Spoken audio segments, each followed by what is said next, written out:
trouble, lady? My husband, he's up there at the top of the hill. What's he doing up there? I don't know. Oh, officer, he's ill.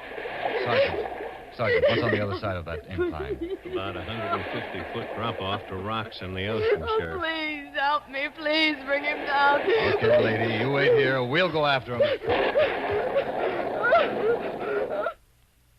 The CBS Radio Workshop, the theater of the mind, dedicated to man's imagination. Today, let that imagination encompass love and a search for love that goes beyond the time barriers.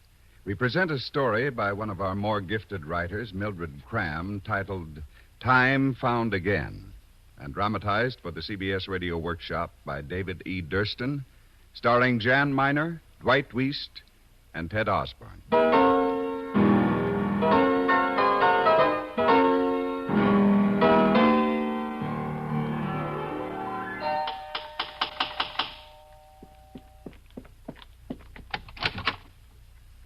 Yes? Are you Mrs. Henderson? Kitty Henderson? Yes, I am. My name is George Southwick. I'm a friend of Bart's. Oh, yes, Mr. Southwick. Won't you come in? Thank you. Is Bart home? Well, he's resting. I called his office, and his secretary told me he was home ill. I hope it isn't serious. We really don't know, Mr. Southwick. Well, I hope you don't mind my barging in. I've just arrived in town, and I haven't seen Bart for such a long time. We served together during the war. Yes, I know. Bart speaks about you often as one of the most brilliant minds in scientific research. Well, Bart's been doing pretty well himself. I suppose this overworking has finally caught up with him. No, he's used to that. It's just the opposite. He's been neglecting the firm, almost as if he didn't care anymore. That's strange. He's been turning more and more of the important law cases over to his partner. Do you suppose I could see Bart? Oh, of course. I know he'd be delighted to see you. He's in his study. It's, through here. You certainly have a beautiful home. Thank you. It means a lot to Bart. Sometimes too much. Well, here we are. Kitty, is that you? No. Nothing quite as lovely as Kitty. George Southwick. What are you doing in town? I'm here for a conference. I had the afternoon free, so I thought I'd drop in on you and meet Kitty and those children I've heard so much about. They aren't children anymore. They're away at school. George, I am so glad to see you. No, don't get up. I'll sit right here. No, let me just turn on more lights so I can see you better. George, I can't tell you how much I wanted to talk to you. I almost called you last week. Well, here I am. I understand you haven't been well. George, I'm fed up with everything. I haven't slept for days. Oh, come now. Just relax. Please make yourself a drink, George. Thank you. What a magnificent place you have here, Bart. This study is my favorite room. You've done very well for yourself. That's debatable. What are you talking about? The deep roots you've taken hold of. I'm not very conscious of places. I'm restless. Don't take roots. It's hard on my wife, but, well, we understand each other. But when I saw this beautiful home, lovely paintings, rows of fine books, and albums of music, I envy you, Bart. I wish I could achieve what you have. Do you? Oh, very handsome piano you have over there. Who's the pianist in the family? I'm afraid I am. I'm very fond of music. I find it relaxing. May I? Please do.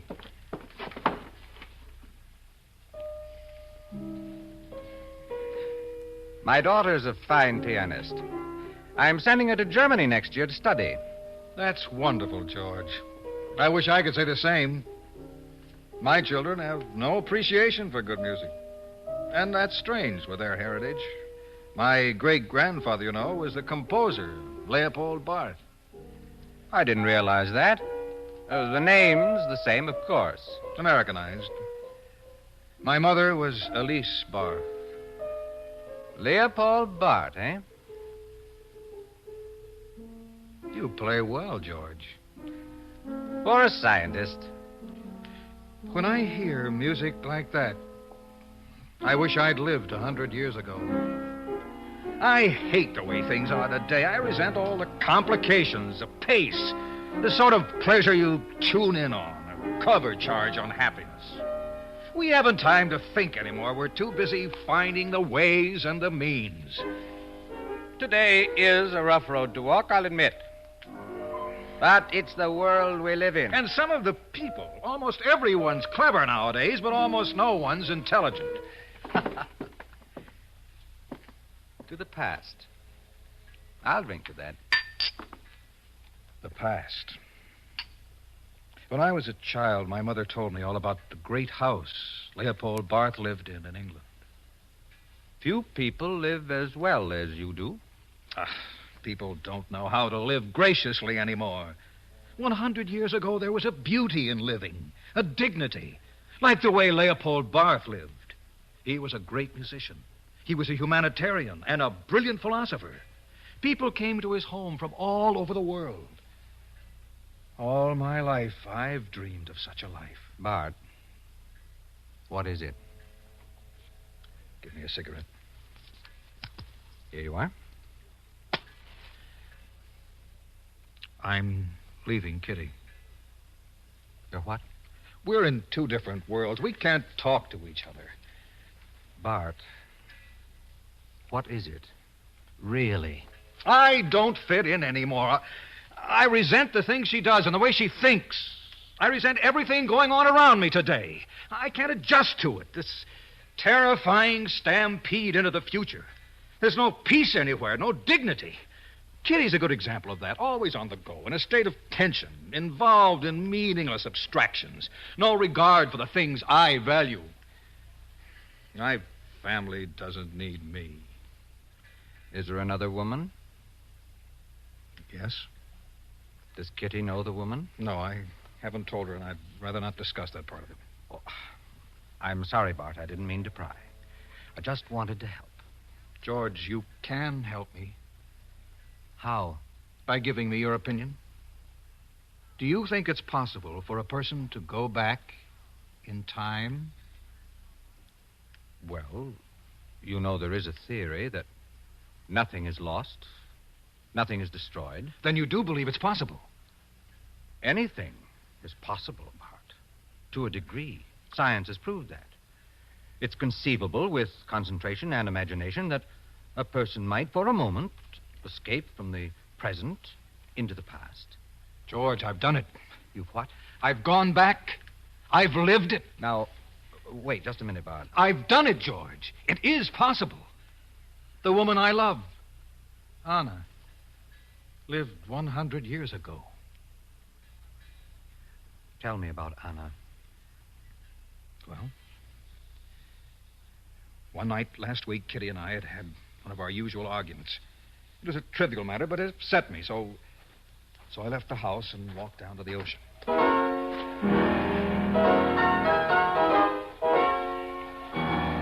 I don't know how long I stood there. Then a strange thing happened. I found a road that ran along the edge of the cliff. A road I'd never seen before. I couldn't resist the impulse to find out where that road would lead me. I walked almost a mile, maybe less.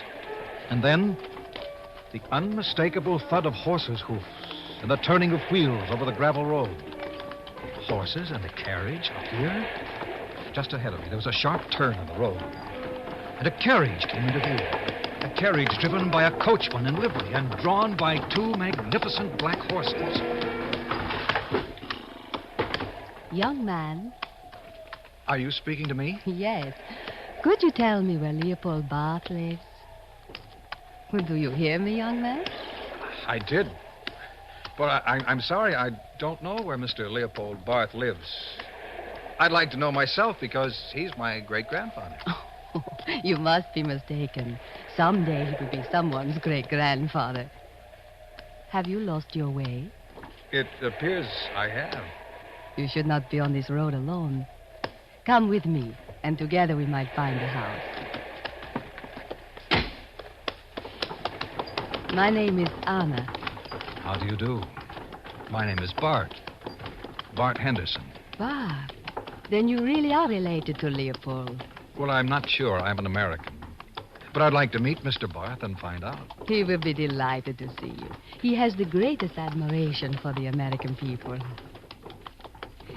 Now, we must keep a sharp lookout for Leopold's house. There are 2 stone owls on either side of the main gate. I am Viennese. But my aunt, who lives in Folkestone, is English. I am staying with her while I'm studying music with Leopold. And you? So I will know when I introduce you to Leopold. I'm walking through the country. Ah, an artist, perhaps. No, I'm a lawyer. A lawyer, and so young. I should have thought you a poet, or a singer at least. Ah, look, just ahead, the stone owls. We are here. If you'll ask your driver to pull up, I'll get out here. But I thought you wanted to Oh, I'm meet- a stranger. I might not be welcome. But everybody is welcome at Leopold's house. Artists from all over the world come to visit him. Franz Liszt is here now. Franz Liszt? He may play for us. You wouldn't want to miss that. No, I wouldn't. Then please come with me. Leopold would never forgive me if I did not bring you in. An American traveler. You see? The door is always open. Everybody is welcome. There seems to be a great many people here. The house is always filled with music lovers. And who's that playing over there near the window? That is Franz Liszt. Come. I will introduce you. No, please. Ah, Anna, my loveliest pupil. You're here at last. Leopold, I brought a friend, an American. American? His name is Bart Henderson. Bart, eh? A good, substantial name. You are most welcome here, my friend. Thank you, sir. I believe I'm a descendant of yours, Mr. Barth. And so young. Anna, I see your friend Mr. Henderson has a sense of humor. Please, Anna, will you introduce Mr. Henderson to the other guests? Oh, please don't let us interrupt, sir. I can meet the others later. We can sit over here, Mr. Henderson, in this window seat, and listen.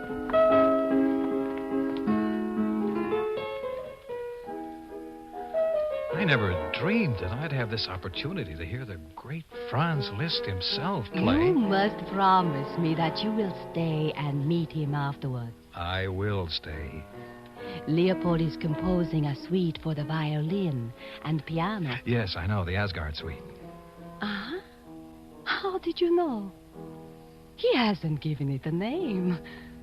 But I have heard Leopold speak of Odin and the gods who dwell in Asgard.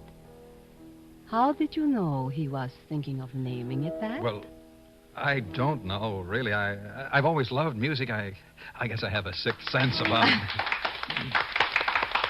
Now, let us eat and drink. Come, children, let us go out onto the terrace. What a happy, peaceful man he is. Mm. Tell me, which one is Leopold's son? The dark-haired one in the blue frock coat? Oh. There, standing by the fireplace. And does he have a little girl named Elise Barth? Oh, no. He isn't even married. He is at Oxford University. Incredible. Are you all right? You look pale. No, I'm fine. Just a little overcome by it all. Oh, you probably have not eaten. Shall I get you something? Please stay here, Anna. Don't leave me. Not yet. What a strange young man you are. I've never met anyone like you before. There's a look of fear in your eyes. Why? I don't know. I'm afraid. Will you go back to America soon? No, not now. Not yet.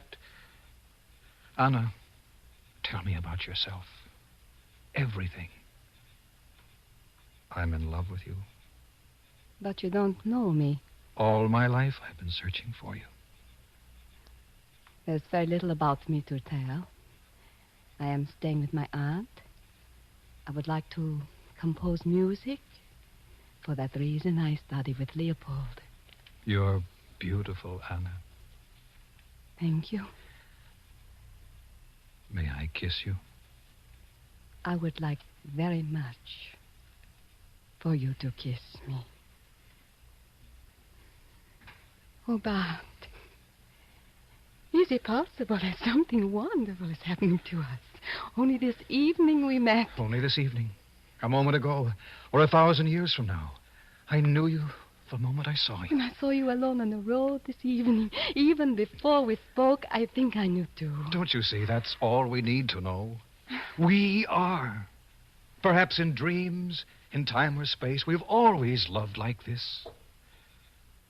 I love you, Anna. We must go back to the house.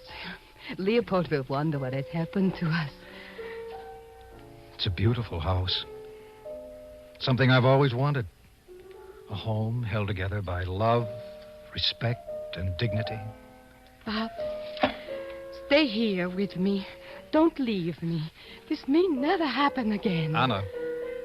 No, listen to me carefully. I've got to leave you. No. I've got to go back and put things in order. But only for a little while, my dearest. And then I'll come back. Wait for me, Anna. Wait Bob, for me, stay Anna. with me. I love you. I need you desperately. Give us a little more time.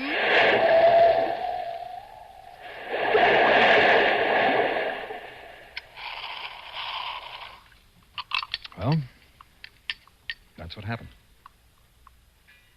I'm not mad, George. I was part of it.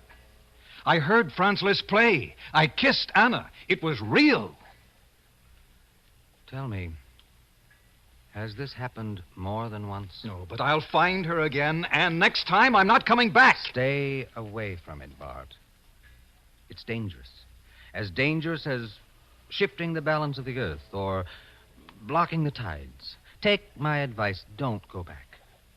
The theory I spoke about was no more than a way out through your imagination. No more than mental legerdemain. But you've gone much further. I believe one may enter that way once, briefly, for wisdom, for proof, but not again. Why not? I can't answer that, Bart. Frankly, I don't know. In time, perhaps science will solve the mystery of birth, the enigma of death. But not yet, Bart. I don't believe that this small span of life is all that God intended for us to have. That is not for you to decide. That is God's decision. I am going back to Anna. The woman or the dream? Both. I'm through with now. This. Stop and think. You're in love with a life beyond which you have progressed, even if it were possible. And mind you, I'm not saying that it isn't. Another experience would plunge you into despair and eventually into oblivion. Don't tamper with the unknown. Don't leave Kitty and the children.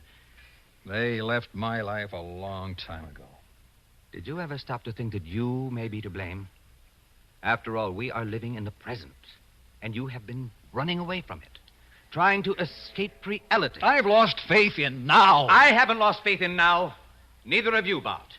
There's work to be done. It's an exciting time. Difficult, of course, but with a potential. Who knows? Any day we may happen upon the answer to the riddle, the ultimate revelation. I'd hate to miss that. Think about it.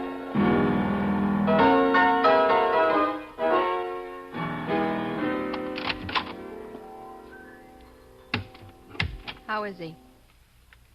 Kitty, Bart is a very disturbed person.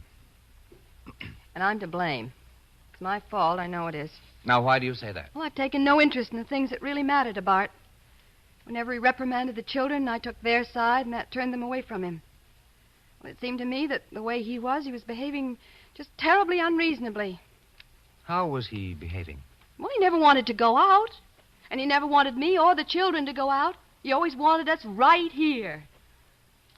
Have you been going out a lot? Yes, I have. Well, I've had to make a life for myself. I can't just stay shut up here in the house and wait for Bart to decide if he has time for me. He used to come home from the office and we'd have dinner. Sometimes in utter silence. And afterwards he'd lock himself up in his study for the better part of the evening, and I never seemed to get through to him. So I went out. Yes, I went out. I know now that it didn't help matters. I've lost him, and that's the unbearable part. Oh, Bart. Kitty, do you know where he's gone? He's gone, yes. Then you've got to go after him, Kitty. It'll take an awful lot of love and understanding to bring him back. But this you must do. You're the only one who can really help Bart. I'm nothing without him. I know that, and I love him, and I want him back. Then you'd better hurry.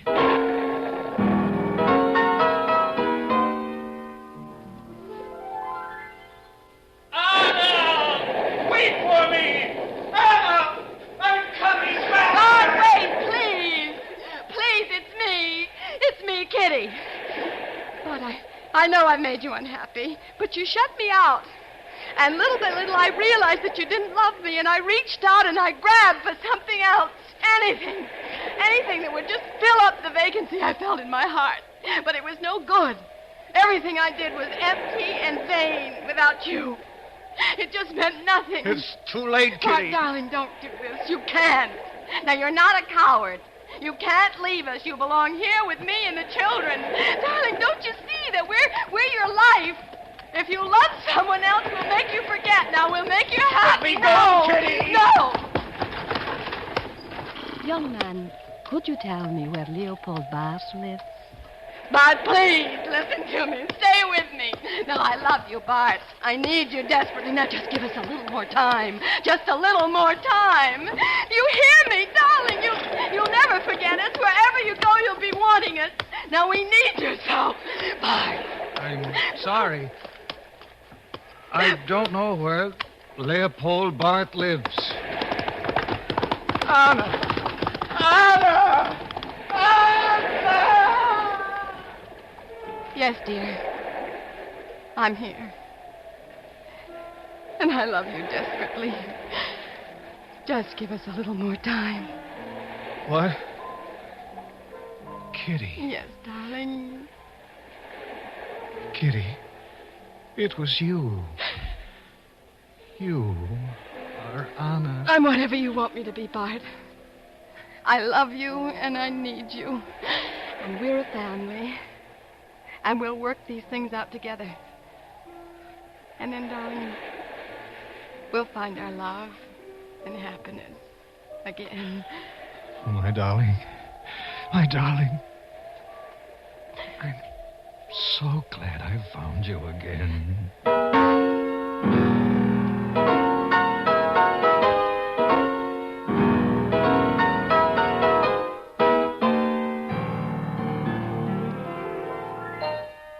You've been listening to the CBS Radio Workshop on the CBS Radio Network.